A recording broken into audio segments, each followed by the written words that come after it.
రాష్ట్రంలో 12,000కు పైగా గ్రామాలున్నాయి. అందులో 604 గ్రామాలకు మాత్రమే 4 పథకాలు వర్తిస్తాయని ప్రభుత్వం ప్రకటించింది. మరి దీనిపై ప్రజలు ఏ విధంగా స్పందించే అవకాశం ఉంది? పూర్తి అప్డేట్స్ ఏంటి?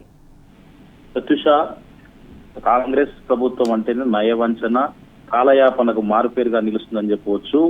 ఈ రోజు మాట్లాడినటువంటి, ఈ రోజు ఇచ్చినటువంటి హామీ రేపు ఉండట్లేదు, రేపు చెప్పినటువంటిది ఎల్లుండి కూడా ఉండట్లేదు అనేది మనకు స్పష్టంగా అర్థమవుతుంది. దీన్ని బట్టి ప్రజలు ముందే ఊహించినటువంటి ప్రజలు ఏదైతే ప్రజాపాలన పేరు మీద పెట్టినటువంటి గ్రామ సభలు ఈ 4 రోజులు నడిచాయో 4 రోజుల కాలంలో కూడా అక్కడికి వెళ్ళినటువంటి ప్రజలు ఎవరైతే ఉన్నారో గ్రామ సభలకు అక్కడ జాబితా ఏదైతే చదివినప్పటికీ అక్కడ వాళ్ళ పేరు లేకపోయేసరికి అక్కడ వచ్చినటువంటి అధికారులను, ప్రజాప్రతినిధులను కూడా నిలదీసినటువంటి పరిస్థితి మనం స్పష్టంగా చూసాం. నిలదీసినప్పటికీ వాళ్ళు ఏమి తోచని పరిస్థితుల్లో ఇవి కేవలం అర్హుల అభ్యర్థులు కాదు, అంటే ఎంపిక చేసిన వారు కాదు, మళ్ళీ దరఖాస్తులు చేసుకోండి, మళ్ళీ దరఖాస్తులు కూడా చేయించారు. ఆ దరఖాస్తులు చేసుకున్న వాళ్ళలో ఎంపిక చేస్తామని చెప్పేసి రేపటి నుంచే ప్రారంభిస్తామని చెప్పేసి గణతంత్ర దినోత్సవం సందర్భంగా ఘనంగా ప్రారంభిస్తామని చెప్పారు. కానీ చివరకు చూసేసరికి మండలానికి ఒక గ్రామాన్ని ఎంపిక చేస్తామని చెప్పేసి ఈ రోజు ఉప ముఖ్యమంత్రి బట్టి విక్రమార్క చెప్పడంతో ప్రజలు కోపోద్రిక్తులవుతున్నారు, ఆగ్రహం వ్యక్తం చేస్తున్నారు.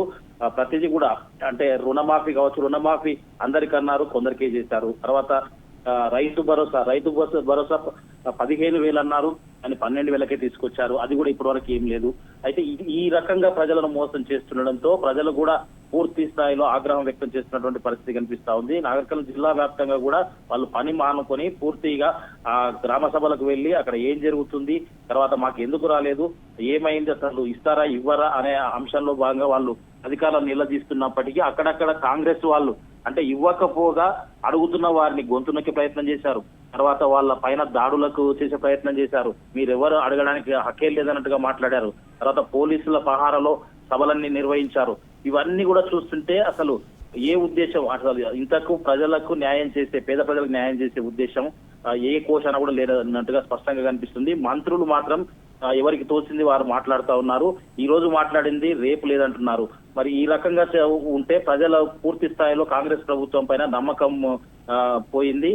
రేపు పూర్తి స్థాయిలో ఒకే గ్రామాన్ని ఎంపిక చేస్తే, అంటే కొంతమంది పేర్లే గ్రామ సభలో ప్రకటిస్తేనే అంత ఆగ్రహాన్ని, తర్వాత అక్కడ ఉన్నటువంటి అధికారులను ప్రజలు నిలదీసినటువంటి ప్రజలు, మండలం మొత్తంలో అప్లికేషన్లు, దరఖాస్తులు తీసుకున్నటువంటి ప్రభుత్వము ఒకే గ్రామంలో అభ్యర్థులను ఎంపిక చేస్తే మిగతా గ్రామాల ప్రజలు ఏమంటారు, ఏం చేస్తారనేది కూడా, ఏం చేయాలనేది కూడా వాళ్ళు గ్రామాల్లో ప్రజలు చర్చించుకుంటున్నారు. గణతంత్ర దినోత్సవ వేడుకల్లోకి వెళ్తే అక్కడ అధికారులు వస్తారు, ప్రజాప్రతినిధులు వస్తారు, నిలదీస్తామని చెప్పేసి కూడా వాళ్ళు ఇప్పటికే డిసైడ్ అవుతున్నట్టుగా మనకు సమాచారం కూడా ఉంది.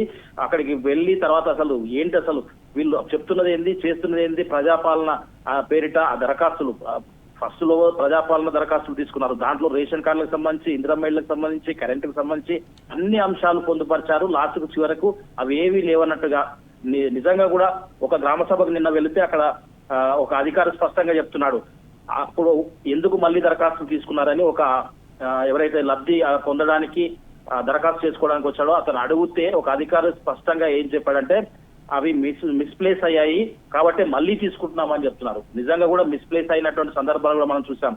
తర్వాత ఇవి కూడా మళ్ళీ ఉంటాయన్న గ్యారంటీ కూడా లేదు ఇప్పుడు ఇచ్చిన అప్లికేషన్స్ ఇవని చెప్పేసి వీళ్ళు ప్రజలైతే ఆగ్రహంతో ఉన్నటువంటి పరిస్థితి. ఇప్పటికే సామాజిక మాధ్యమాల చర్చ కూడా జరుగుతా ఉంది. అసలు ప్రభుత్వం వస్తే మార్పు వస్తుంది అంటే ఇలాంటి మార్పు అనుకోలేదు మేము, పూర్తిగా ఎక్కడికక్కడ ఇచ్చిన మాటలు తప్పుతూ, తర్వాత ఇచ్చిన హామీలను తుంగలో తొక్కి రోజుకొక మాట, మంత్రికి ఒక మాట, తర్వాత స్థానికంగా ఉండేటువంటి ప్రజాప్రతినిధులు కావచ్చు, ఇందిరమ్మ కమిటీలకు సంబంధించిన వాళ్ళు మొత్తం మేమే ఇస్తున్నాం, మేమే చేయిస్తున్నాం, మేము లేకపోతే అసలు మీకు పథకాలే రావు అని చెప్పేసి వాళ్ళు పుంకాలు మాట్లాడి ఇప్పుడు ప్రజలకు దరఖాస్తులు తీసుకున్నటువంటి వాళ్ళందరికీ ఏం సమాధానాలు చెప్తారనేది కూడా ఒక ప్రశ్నగానే మిగిలిందని చెప్పవచ్చు. అసలు రేపటి నుంచే ప్రారంభిస్తాం, రేపటి నుంచి అందరికీ వచ్చే విధంగా చూస్తామని చెప్పేసి నిన్న నిలదీస్తున్నటువంటి ప్రజలకు అక్కడ కొంతమంది ప్రజాపాలన సభలో, అంటే ఈ గ్రామ సభల్లో హామీలు ఇచ్చారు. మరి వాళ్ళకు ఎవరి సమాధానం చెప్పాలి, రేపు ఏం చెప్తారు, పరిస్థితులు ఎట్లా ఉంటాయనేది కూడా అంచనా వేయలేని పరిస్థితి ఉంది. మొత్తంగా చూసినట్టయితే ప్రజలను, నిరుపేద ప్రజలను, పేద ప్రజలను రెచ్చగొట్టే పరిస్థితి చేస్తా ఉన్నారు. వాళ్ళ సహనాన్ని పరిశీలిస్తుంది ప్రభుత్వం. వాళ్ళ ఓపికను ఇప్పటికే వాళ్ళు సహించుకుని ఉంటున్నారు. ఇంకా ఉపేక్షించే పరిస్థితి లేదు. నిజంగా గుడిసెలు ఉన్న వాళ్ళు కిరాయిలు కట్టుకుంటూ ఉన్న వాళ్ళు, తర్వాత రేషన్ కార్డులు లేని వాళ్ళు, రైతు భరోసా అందని వాళ్ళు, రుణమాఫీ కాని వాళ్ళు మరీ ఆగ్రహంతో ఉన్నటువంటి పరిస్థితి స్పష్టంగా కనిపిస్తా ఉంది. ఏదేమైనప్పటికీ రేపు ఇదే మాట అంటే మార్చి ఒకవేళ ఒకటే గ్రామాన్ని ఎంపిక చేస్తే రేపు పరిస్థితులు ఎట్లా ఉంటాయనేది ఊహకందని విధంగా ఉంటుంది. మిగతా గ్రామాల ప్రజలైతే ఆక్రోశంగా ఉంటారు. అది కూడా ఏ గ్రామం ఎంపిక చేస్తారనేది కూడా సీక్రెట్ గానే చేస్తున్నట్టుగా సమాచారం అందుతుంది. మొత్తంగా దీంట్లో ప్రభుత్వం చేస్తున్నటువంటి వ్యవహారంలో అధికారులు మాత్రం వాళ్ళు పూర్తిగా అంటే బలి పశువులుగా మారే అవకాశం ఉంది. ఇటు అధికారులు అక్కడ ప్రభుత్వ పెద్దలకు సమాధానం చెప్పలేక ఇటు గ్రామాలకు వెళ్తే ఎక్కడికక్కడ ప్రజలు నిలదీస్తుంటే అధికారులు మాత్రం మధ్యలో అడకత్తెరలో పోకలాక వాళ్ళ పరిస్థితి తయారైందని చెప్పవచ్చు. ఏదేమైనప్పటికీ ప్రభుత్వం మాత్రం పచ్చి మోసాలకు పాల్పడుతుందని చెప్పవచ్చు. Pratyusha. Right Shekharachari, thank you.